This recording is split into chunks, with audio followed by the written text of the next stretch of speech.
You might think you know how this story ends. You might imagine it is just another headline, another viral clip of flashing lights and shattered trust. But what happened on an ordinary afternoon in the quiet suburb of Oak Haven was far more than a routine traffic stop. It was a reckoning. When Officer Harlan Tate decided to target 72-year-old Calvin Washington and his wife Lorraine, he failed to notice the Marine Corps sticker on the bumper. He did not see the history etched in Calvin's eyes, and he certainly did not expect who was about to pull into the driveway behind him. This is not merely a story about injustice. It is a story about the kind of karma that strikes back with the unstoppable force of a freight train. Stay with me. You need to witness this. The engine of the 2011 Buick LaCrosse hummed with a slight rattle, a sound Calvin Washington had been meaning to fix for some time. It was a good car, reliable, much like Calvin himself. At 72, he moved a little slower than he once had. His knuckles were swollen from decades of laying brick and pouring concrete, yet his grip on the steering wheel remained steady.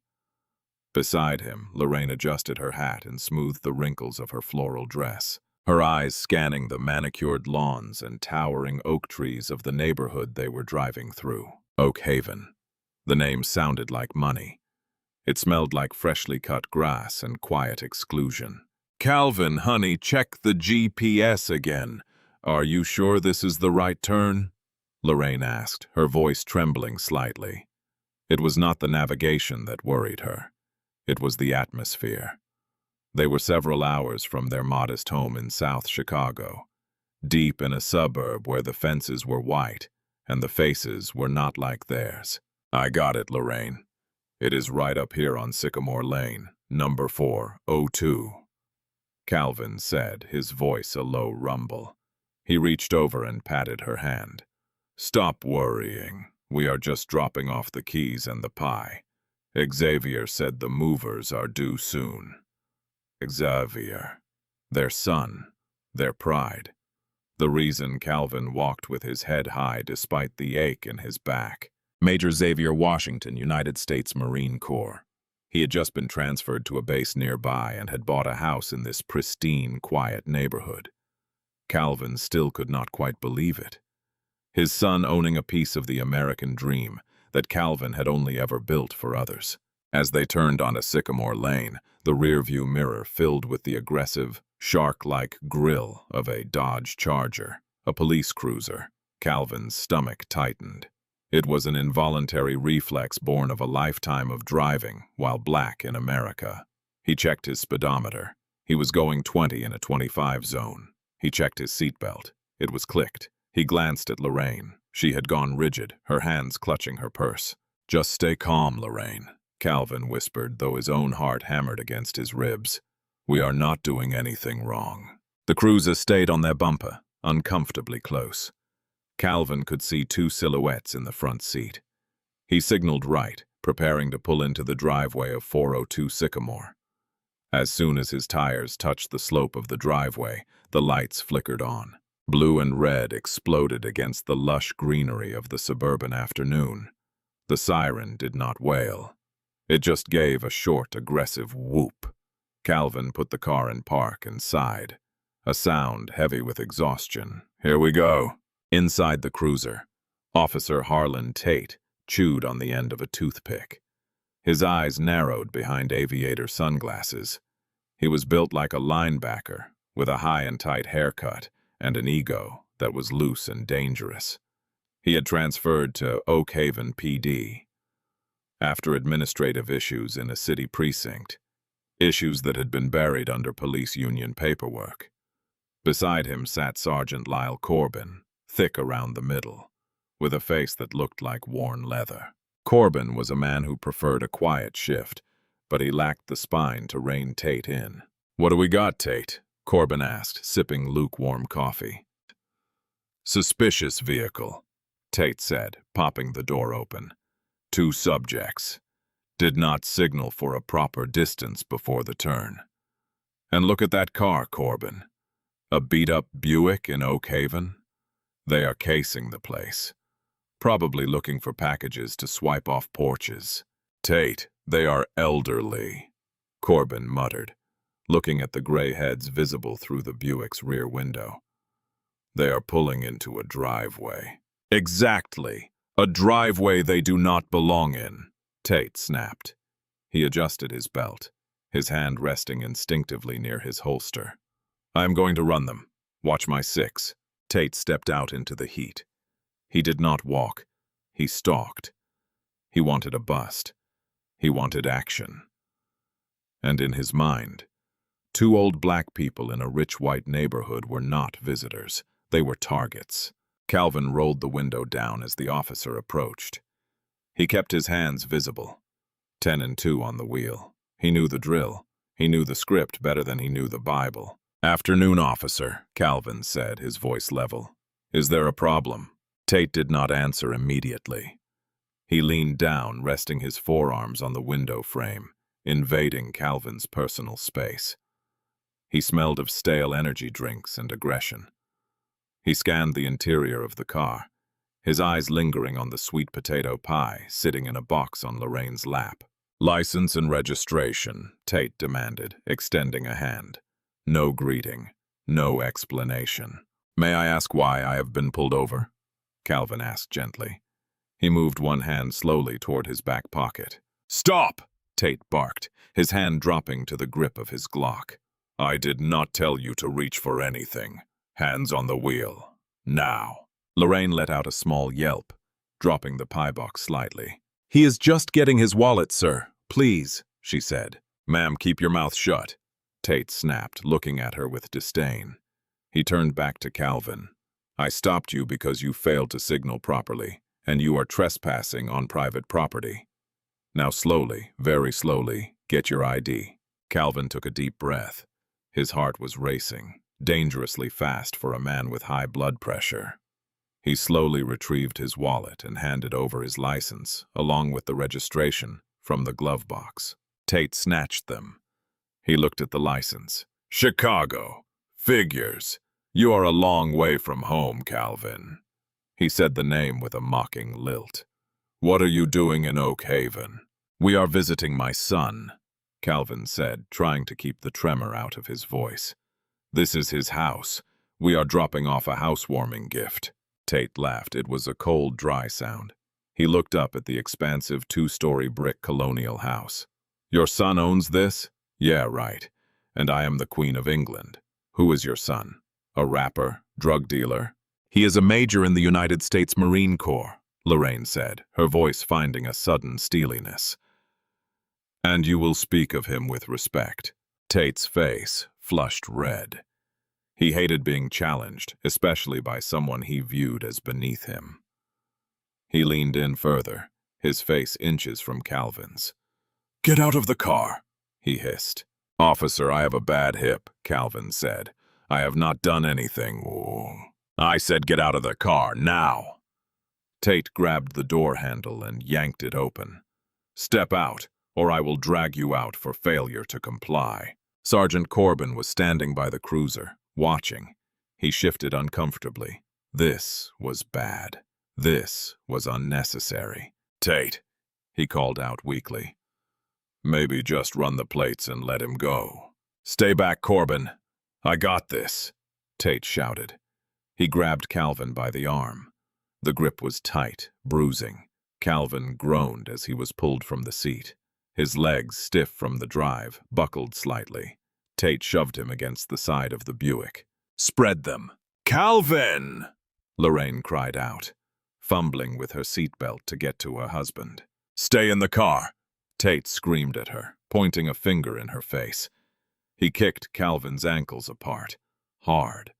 Calvin winced, a sharp pain shooting up his leg. You listen to me, old man, Tate whispered in Calvin's ear as he patted him down roughly, checking pockets that obviously held nothing but tissues and mints. I do not care who you say your son is. You do not fit here. You look like trash and you are driving a trash car. I am going to impound this vehicle, and I am going to take you down to the station for resisting arrest and providing false information. False information? Calvin gasped, his face pressed against the hot metal of his car roof. I told you the truth. This house is listed under a D. Washington. Could be anybody. Could be a straw buyer for a cartel. Tate improvised, high on the power trip. He cuffed Calvin's hands behind his back. The metal clicked tight. Too tight. Lorraine was weeping now, openly sobbing in the passenger seat. "Please, he has a heart condition. Please, stop." Tate ignored her. He spun Calvin around. "You are under arrest." "On what charge?" Calvin asked, his dignity fighting through the humiliation. "Disorderly conduct and trespassing," Tate spat. "And if your wife does not shut up, she is next." At that moment, the low rumble of a heavy engine turned onto Sycamore Lane. It was not a police cruiser. It was a matte black Ford F-150 Raptor, spotless and imposing.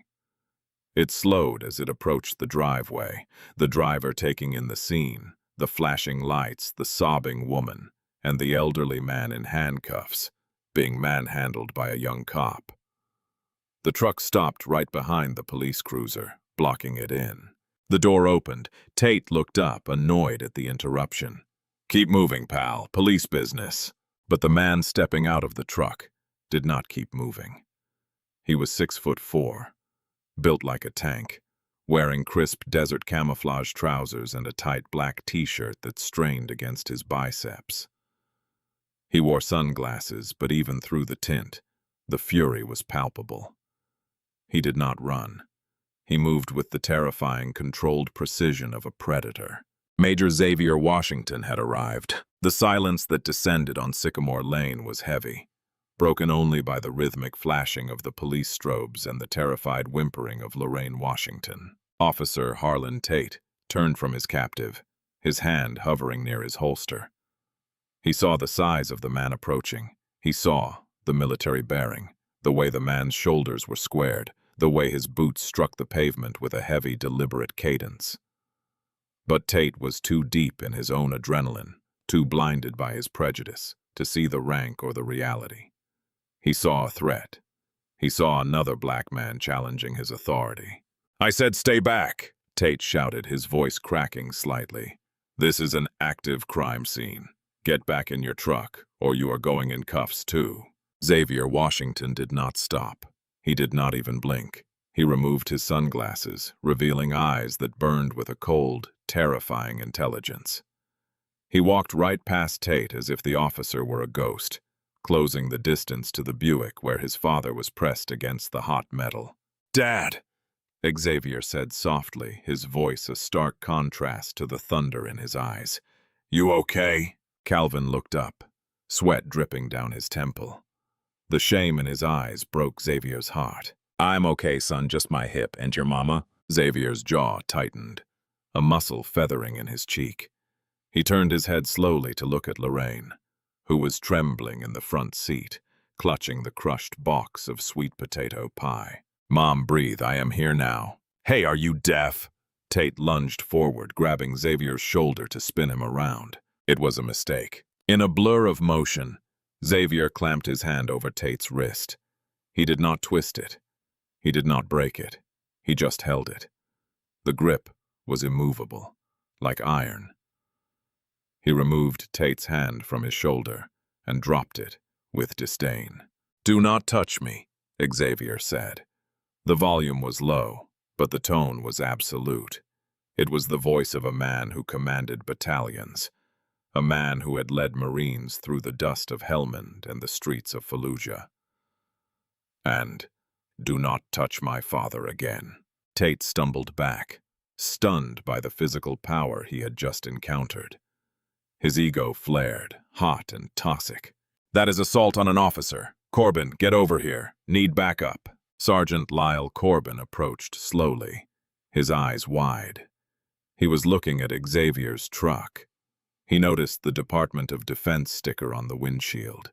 He noticed the eagle, globe, and anchor decal. And then he looked at Xavier.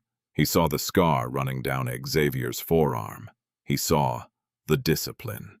"Tate," Corbin said, his voice warning. "Tate, wait a second." "Wait for what?" Tate screamed, spit flying. "He grabbed me. Did you see that? He grabbed me. You—" He pointed at Xavier. "You are done. I do not care if you are his son. You are going down." Xavier turned fully to face Tate. He crossed his arms over his chest, his biceps straining against the black cotton of his shirt. He stood 6 inches taller than the cop. "I am Major Xavier Washington, United States Marine Corps," he announced, his voice projecting clearly so the neighbors who were now appearing through blinds and stepping onto porches could hear. "I own this property. These are my parents. You have handcuffed a 72-year-old man with a heart condition and terrified an elderly woman for pulling into their son's driveway. Now, I am going to ask you one time, officer. Uncuff my father." Tate laughed, a nervous, manic sound.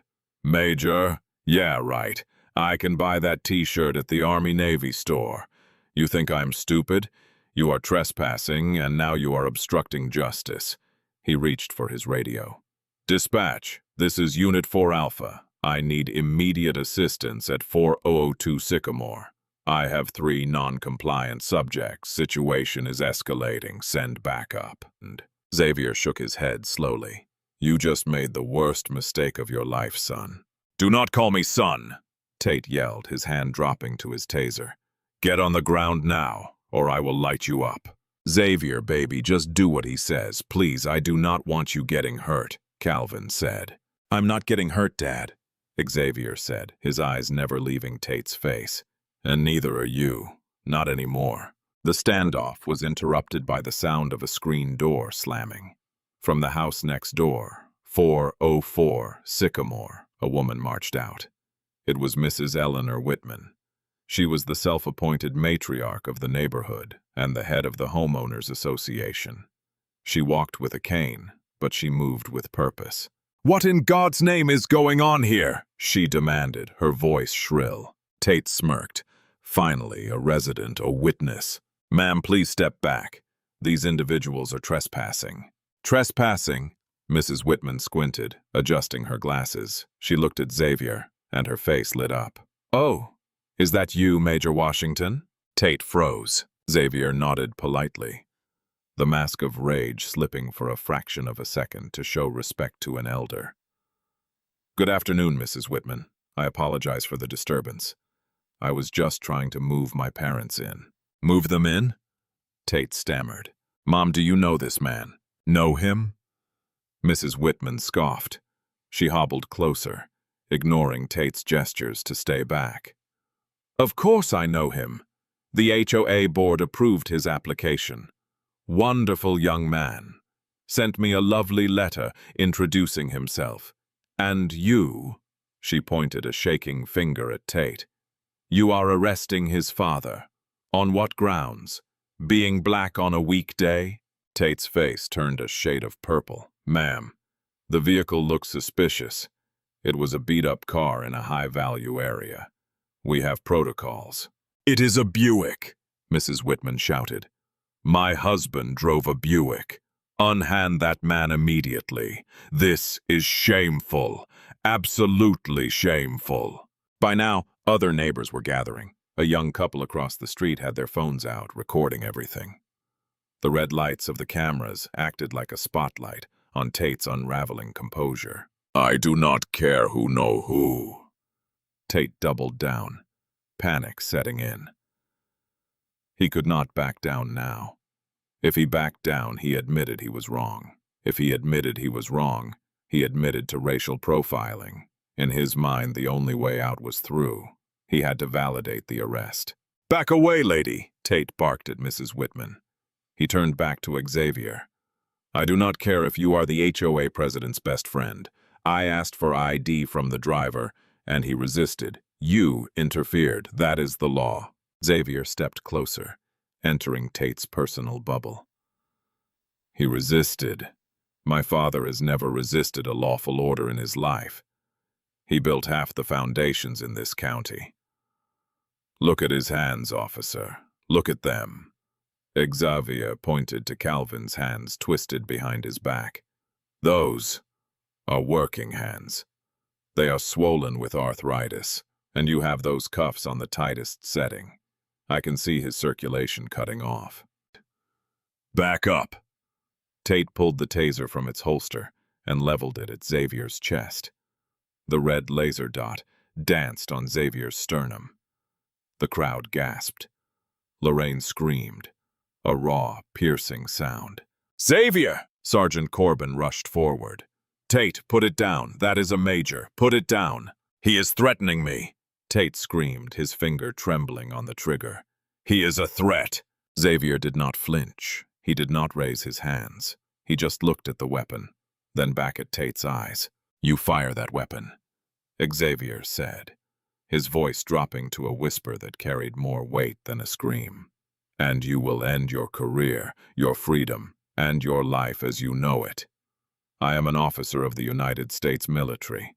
I am on my own property. I am unarmed, and you are about to tase me in front of witnesses and cameras." Xavier took one slow step forward, the red dot moving up to his throat. "Go ahead. Make your choice." Tate's breathing was ragged. He was shaking. The power trip had turned into a nightmare. He wanted to pull the trigger. He wanted to see this giant of a man fall.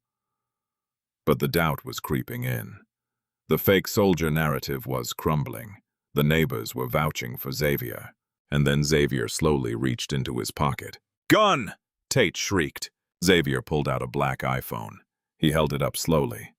"I am making a call." Tate hesitated. He did not fire. He lowered the taser slightly, panting. Xavier unlocked the phone and dialed a number from memory. He put it on speaker. The ringing tone echoed in the tense silence. "Who are you calling?" Tate demanded. "Your lawyer? It will not help." "No," Xavier said calmly. "I am not calling a lawyer. I do not need a lawyer for this." The line clicked. A voice answered. It was a deep, gravelly voice that sounded like it had been forged in command. "Washington. This better be good. I am in a briefing. General Langford," Xavier said, his eyes locking onto Tate's. "I have a code-red situation involving local law enforcement at my residence. I am being held at gunpoint by an Oak Haven police officer. My father is in cuffs without cause. I need you to make a call." Tate's face went pale. "General Langford, the base commander." "Gunpoint!" The general's voice boomed through the tiny speaker, loud enough for Tate to hear. "Did you say gunpoint, Major?" "Yes, sir." "Officer Tate. Badge number 492. He has a taser pointed at my chest. He claims I am trespassing in my own home." There was a silence on the line. A terrifying, pregnant silence. "Stay on the line, Xavier," General Langford growled. "I am calling Chief Hale on the other line. Do not engage. I am coming down there myself." The atmosphere shifted from a street confrontation to a siege. Tate reholstered his taser, his hands trembling violently. He looked at Corbin. "He is bluffing. That was not a general. That was a buddy pretending." Corbin looked at Tate with a mixture of pity and disgust. "You idiot. That was Everett Langford. I have heard him on the news. You are done, Tate. You are so done. I am not going down for this." Corbin walked over to Calvin. "Sir, I am going to loosen these cuffs." "Do not you touch him," Tate snapped. "He is my collar." "Shut up, Tate," Corbin roared, finally finding his spine. "You have done enough!" Corbin uncuffed Calvin gently. Calvin rubbed his wrists, wincing, leaning into Lorraine's arms as she wept softly against his chest. Xavier did not move.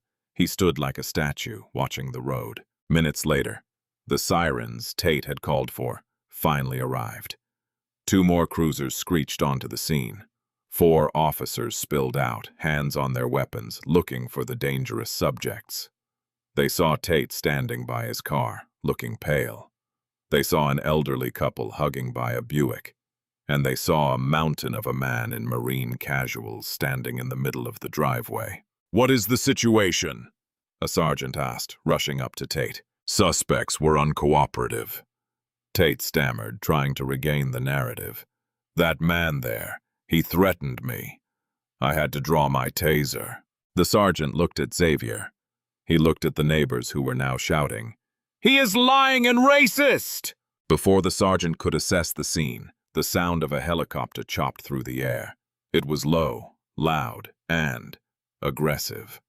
A dark green military transport helicopter banked over the neighborhood, the wind from its rotors shaking the leaves of the oak trees. Simultaneously, a convoy turned the corner. It was not just police cars. It was a black SUV with government plates flanked by 2 military police vehicles with their distinctive blue and red lights.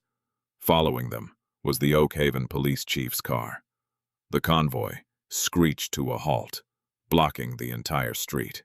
The doors of the SUV flew open. General Everett Langford stepped out. He was a man of 60 with hair like steel wool and a uniform decorated with enough ribbons to armor a tank. He did not look happy. In fact, he looked like a walking natural disaster. Behind him, scrambling to keep up, was Chief of Police Donovan Hale. Hale looked terrified. He knew General Langford. He knew that the military base injected millions of dollars into the local economy. He knew that a dispute with the base commander was political suicide. General Langford marched straight up the driveway. The other police officers instinctively stepped back, saluting or simply getting out of the way. "Major Washington," Langford barked. "Report!" Xavier snapped a crisp salute. "Sir, my parents arrived to drop off keys. Officer Tate blocked them in, assaulted my father, handcuffed him without cause, and threatened to tase me when I identified myself and the property owner. Multiple witnesses can corroborate." General Langford turned his head slowly to look at Chief Hale. "Donovan," Langford said, his voice dangerously low. "You told me your boys were professionals. You told me my Marines would be safe in this town." "They are, General. I swear," Chief Hale stammered, wiping sweat from his forehead. He turned on Tate. "Tate, what the hell is this?" Tate was shaking so hard his teeth were chattering. "Chief, I suspected a profile fit. The car, I thought—" "You thought," General Langford interrupted, stepping into Tate's face. The general was shorter than Tate, but he loomed over him like a giant. "You saw a black man in a Buick, and you thought you found a criminal. You did not check the plates. You did not listen to the homeowner. You drew a weapon on a decorated field officer of the United States Marine Corps." "He resisted," Tate whispered weakly. "I have it on video," the young man from across the street shouted, waving his phone. "I have the whole thing. The old man did nothing. The cop dragged him out." Chief Hale closed his eyes. He knew the video would be on the internet within the hour. It would be a PR nightmare. It would be lawsuits. It would be riots if he did not handle this perfectly. "Badge and gun," Hale said, his voice flat. Tate blinked. "Chief, give me your badge and your gun. Now!" Hale screamed. "You are relieved of duty pending an immediate internal affairs investigation. You are a disgrace to this department." Tate's hands fumbled as he unbuckled his holster. He handed the Glock to the sergeant. He unpinned his shield, the shield he had used as a weapon of intimidation just minutes ago, and dropped it into the chief's hand. But the karma was not done yet. General Langford was not satisfied with the suspension. He looked at Calvin, who was leaning against the car, holding his wrist. "Sir," Langford said to Calvin, his voice softening, "are you injured?" "My wrist hurts, General, and my hip," Calvin said, his voice steady but tired. "Assault," Langford said, looking at the chief. "That is assault on a civilian and false imprisonment. And given that he did it under color of authority. Donovan, if I do not see this man in handcuffs in the next 30 seconds, I am calling the FBI Civil Rights Division. And I am calling the governor. And I am holding a press conference. On this lawn." Tate's eyes went wide. "Chief, you cannot arrest me. I am a cop." Chief Hale looked at the general. He looked at the neighbors filming. He looked at the furious Marine major. He looked at Tate. "Turn around, Tate," the chief said. "What? "Turn around," Hale signaled to the sergeant. "Cuff him." The click of the handcuffs was the loudest sound on Sycamore Lane. It was a sound of justice. It was a sound of the world righting itself. Xavier watched as the man who had tormented his father was marched toward the back of a squad car. The same back seat Tate had tried to throw Calvin into. But as Tate was shoved into the car, Xavier walked over. He motioned for the sergeant to pause. Xavier leaned down to the window. Tate looked up, tears of rage and fear streaming down his face. "You asked why we were here," Xavier said, his voice calm. "We are here because we earned it. Do not ever forget that." Xavier tapped the roof of the car twice. "Take him away. The internet is a living thing. It breathes, it feeds, and when it smells blood, it hunts." By the time the sun began to dip below the manicured tree line of Oak Haven that evening, the beast was awake, and it was hungry. It started with a single upload. Cameron, the college student across the street, had not just filmed the encounter. He had captured the very essence of a nightmare. He titled the video simply, "Cop Pulls Gun on Marine Major in His Own Driveway." Quickly, it had thousands of views. Then the numbers climbed higher and higher. The algorithm took over. The video was raw and undeniable. It showed the trembling hands of Officer Harlan Tate. It showed the terrifying steadiness of Major Xavier Washington. It showed Calvin Washington, a man with white hair and a weary spine, being twisted against the hot metal of his Buick. The audio was crystal clear, picking up every slur, every threat, every tremble in Tate's voice as he realized he was outmatched. Soon, the hashtag #MarineDad was trending at the top. It bypassed celebrity gossip, political scandals, and sports scores. The world was not just watching, it was judging. Inside the Oak Haven police precinct, the atmosphere had shifted from a busy afternoon to a funeral wake. Phones were ringing off the hook. Not just the emergency lines, but the administrative lines, the fax machines, even the personal cell phones of the desk sergeants. Calls were coming in from across the country and beyond. People were screaming. They were demanding names. They were demanding badges. Chief Donovan Hale sat in his office, the blinds drawn, staring at his computer screen. The video was playing on a loop on the local news channel. He watched Tate, his hire, his responsibility, disgrace the uniform in high definition. Hale rubbed his temples, feeling a migraine pulsing behind his eyes. He had already received a call from the mayor, who was screaming so loud the chief had to hold the phone away from his ear. Then came the call from the governor, and then the one that made his blood run cold. A polite, terrifyingly calm inquiry from the Department of Justice. Down the hall, in Interrogation Room B, the silence was deafening. Harlan Tate sat alone.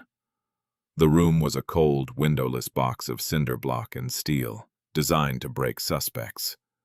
Tate had used this room 100 times to sweat confessions out of teenagers and petty thieves. He knew the tricks. He knew that the air conditioning was cranked up too high on purpose. He knew the chair was bolted to the floor to make you feel trapped. But he had never sat in the chair before. He was still wearing his uniform trousers, but his shirt with the badge and the name tag had been stripped from him. He sat in a white undershirt, shivering. His gun belt was gone. His wallet was gone. He felt naked. He felt small. He kept replaying the events in his head, trying to find the angle where he was the victim. He did not listen, Tate thought, his mind racing in frantic, self-justifying circles. He was big. He was aggressive. I followed protocol. It was a high-risk stop. But the lies that usually comforted him were not working. Every time he closed his eyes, he saw the general. He saw the helicopter. He saw the look on Major Washington's face. Not fear, but pity. That was what burned the most. The black man he had tried to dominate had not been afraid of him. He had looked at Tate like he was a child throwing a tantrum. The heavy steel door groaned open. Tate looked up, expecting his union rep. He expected a buddy, maybe a fellow officer, to come in with a coffee and a "do not worry, kid, we will fix this." Instead, a woman walked in. She was sharp, angular, and dressed in a charcoal power suit. She carried a leather briefcase and an aura of absolute destruction. It was District Attorney Elena Vargas. They called her the Shark because she never stopped moving, and she never let go once she bit down. She did not say hello. She did not sit down. She walked to the table and dropped a heavy file folder onto the metal surface. The sound echoed like a gunshot in the small room. "I want my union rep," Tate croaked. His voice sounded thin, pathetic. Vargas stopped pacing and looked at him. Her eyes were cold, devoid of any sympathy. "Your union rep is currently in the lobby, Tate. He is arguing with the union president on the phone. Last I heard, the Police Benevolent Association is drafting a press release stating that your actions do not reflect their values. They are cutting you loose, Tate. You are radioactive." Tate's stomach turned to water. "They cannot do that. I pay my dues. I followed procedure." "Procedure?" Vargas laughed. It was not a happy sound. It was dry and sharp. She opened the file and spread out 3 photographs. The first was a still from the dashcam footage. It showed Tate grabbing Calvin. The second was a screenshot from the neighbor's video showing the taser laser on Xavier's chest. The third was a printed email. "We pulled your search history, Tate," Vargas said softly, "and your text messages. Do you want to know what we found?" Tate went pale. "We found the text to your buddy Corbin from a few weeks ago." Vargas continued, tapping the paper. "The ones where you complained about the element moving into Oak Haven. The ones where you said you were going to clean up the streets yourself. That is premeditation, Tate. That establishes a pattern of racial bias." "It was just talk," Tate pleaded, tears welling in his eyes. "It was just locker room talk." "It is evidence," Vargas corrected him. "And the feds have it now. You are not just looking at a suspension. You are not even just looking at assault."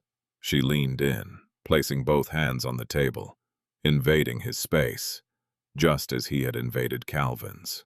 "You are looking at Section 242, deprivation of rights under color of law. That is a federal crime.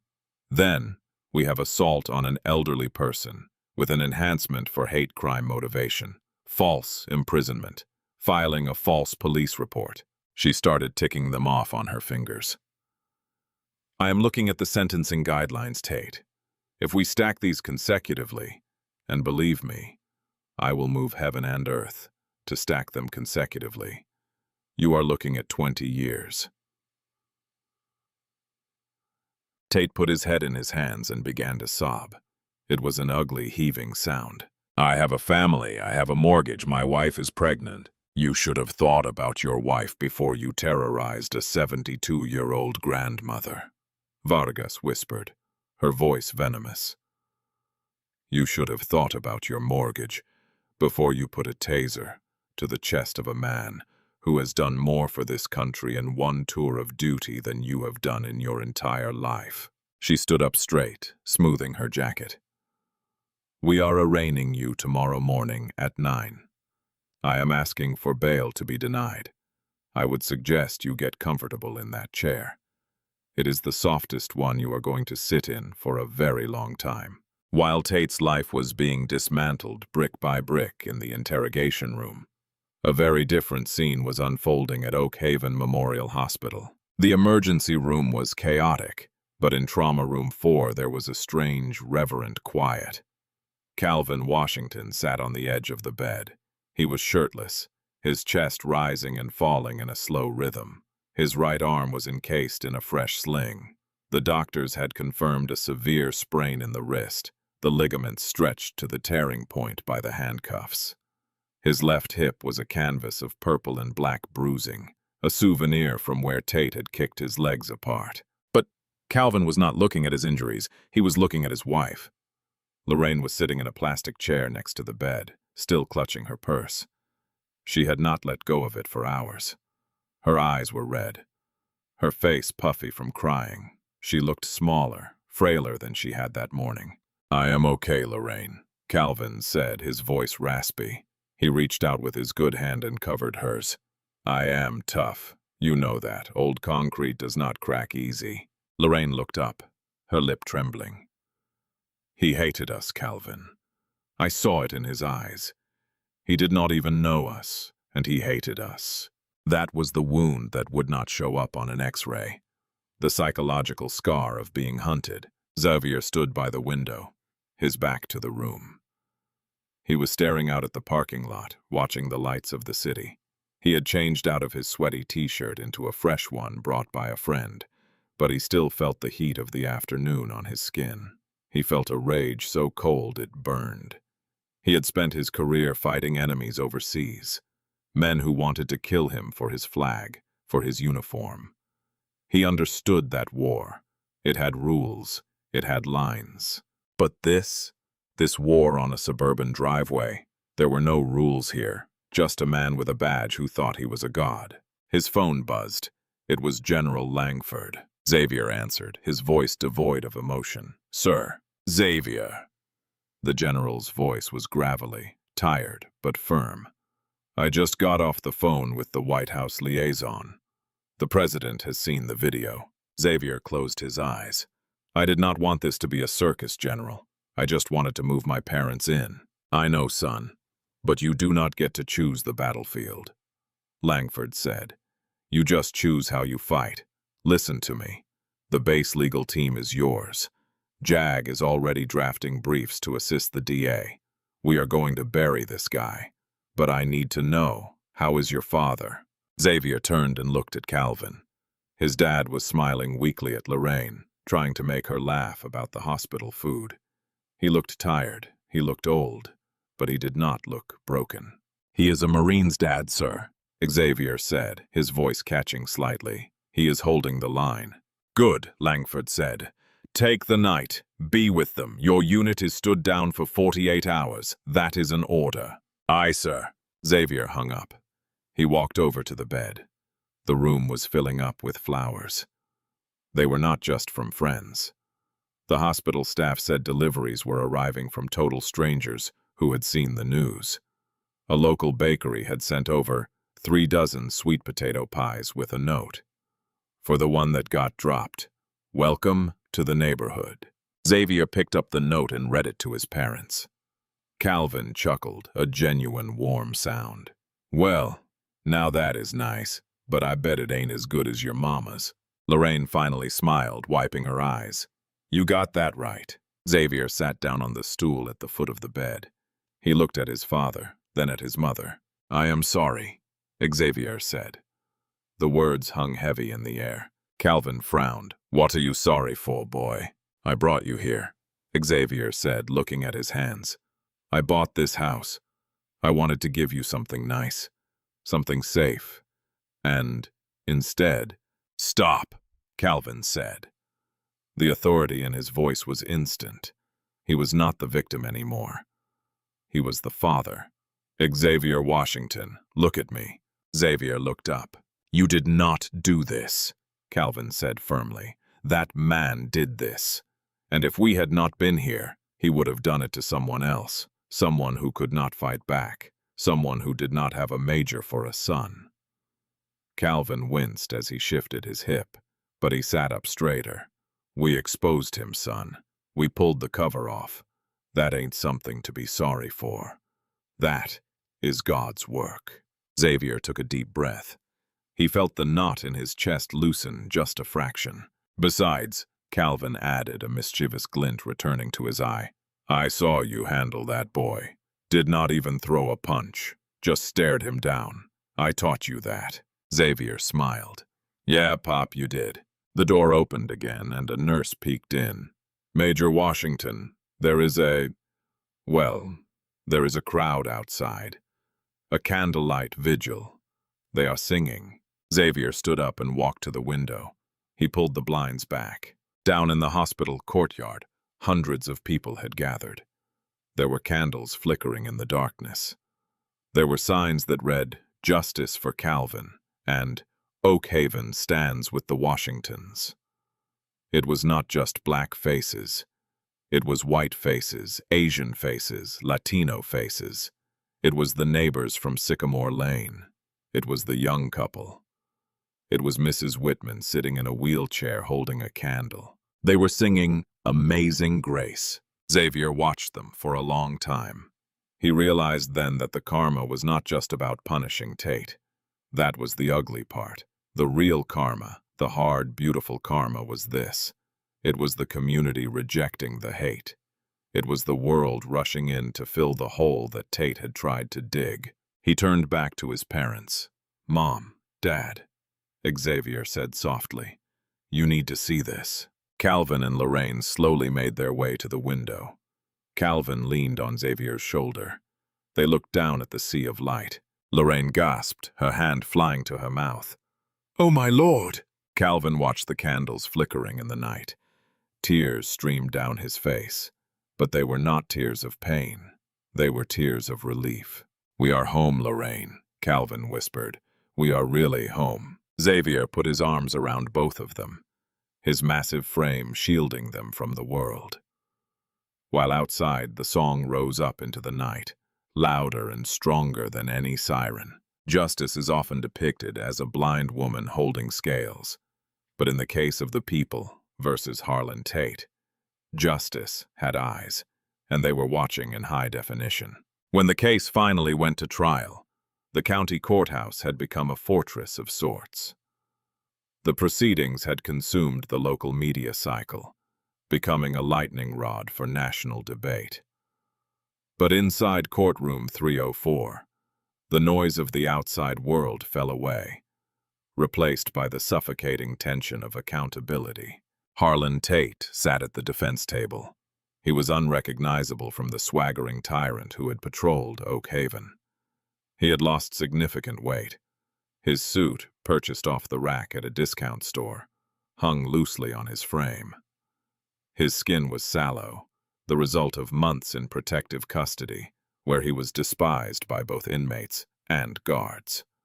He kept his head down, unable to meet the gaze of the man sitting in the front row of the gallery, Major Xavier Washington. The trial had been a slow, methodical dismantling of Tate's life. First came the video evidence, played on a massive screen.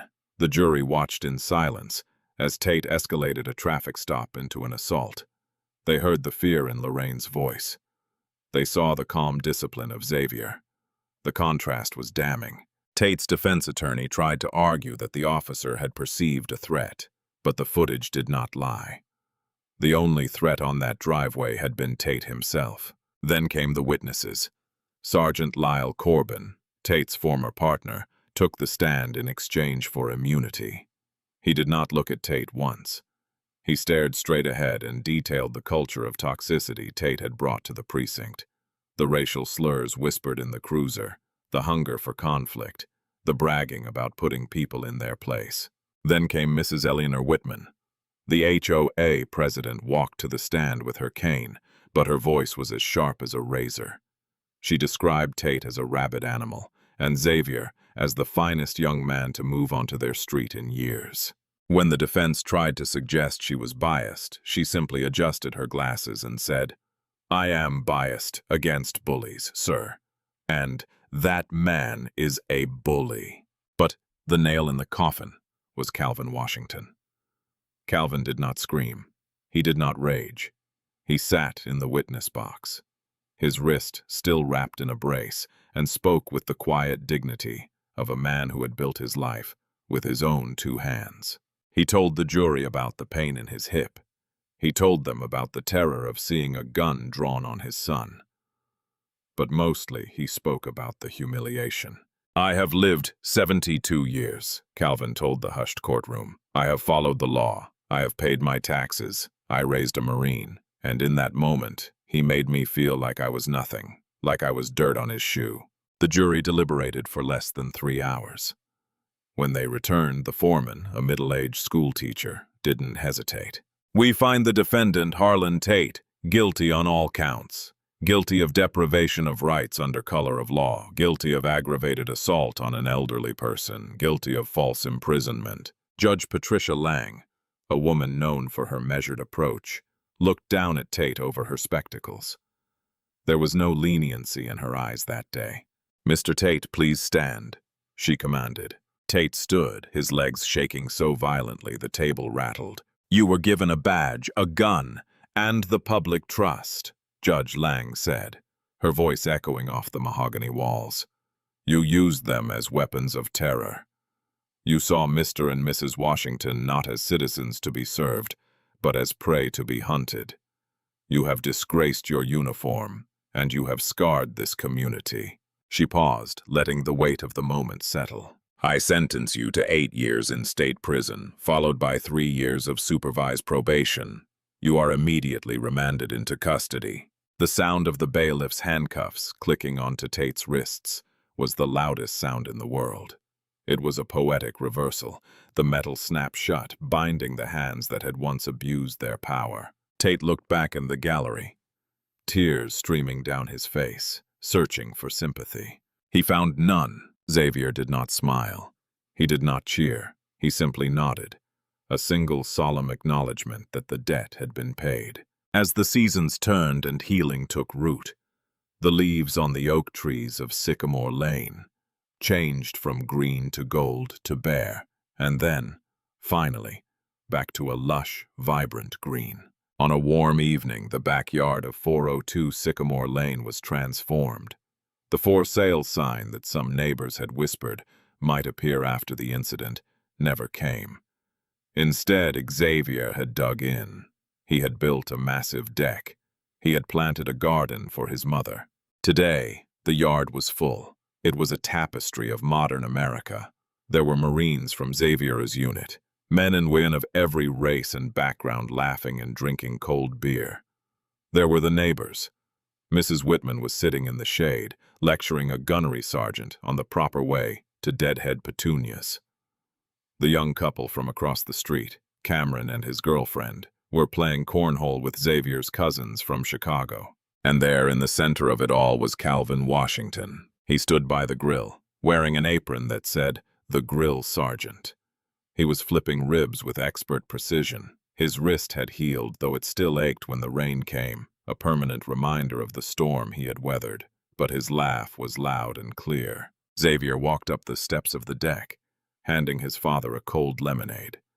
He leaned against the railing, looking out at the scene. He saw a police cruiser drive slowly past the house. It was not menacing. The officer inside waved. Xavier waved back. "Thinking about the old Buick?" Xavier asked, noting his father's gaze drifting to the driveway. Calvin chuckled. "I finally fixed that rattle, you know. Runs like a top now." "I know, Pop, I heard." Xavier took a sip of his drink. "General Langford asked me last week if I wanted to transfer. There is a slot open in San Diego. He thought maybe there were too many ghosts here for us." Calvin stopped flipping the ribs. He wiped his hands on a towel and looked at his son. He looked at the house, the bricks that were solid, the foundation that was deep. He looked at Lorraine, who was laughing with the neighbors, holding a plate of potato salad. "What did you tell him?" Calvin asked. "I told him we do not run," Xavier said, his voice steady. "I told him we claimed this ground. It is ours." Calvin smiled, a look of profound pride settling on his face. He reached out and squeezed Xavier's shoulder. The grip was strong. The hands were working hands. Builders' hands. "That is right," Calvin said. "We do not run. We build the foundation. We pour the concrete, and we make sure it holds for the next generation." "Happy summer, Dad." "Happy summer, son." As evening fell and fireworks lit up the sky in the distance, the laughter in the backyard grew louder, drowning out the memory of sirens. It was the sound of a family that had walked through the fire and come out the other side. Not just intact, but unbreakable. It was the sound of home. So, what is the real takeaway from the story of the Washingtons? It is easy to cheer for the karma. It feels good to see a bully like Harlan Tate trade his badge for a prison jumpsuit. But the true victory here is not about the bad guy losing. It is about the good guys staying. It is about the dignity of a father who taught his son that true strength is not about being the loudest voice in the room, but about being the steadiest. It is about a community that refused to be divided by hate and instead chose to rally around the truth. Justice is not just a verdict in a courtroom. Sometimes, justice is standing on your own front lawn, surrounded by people who love you, looking fear in the eye and saying, "I am not moving." If this story of resilience and justice resonated with you, please do me a favor. Hit that like button. It helps us share these important stories with more people. Share this with a friend who needs a reminder that sometimes the good guys really do win. And if you have not already, subscribe and turn on notifications so you never miss a story. Thanks for watching, and I will see you in the next one.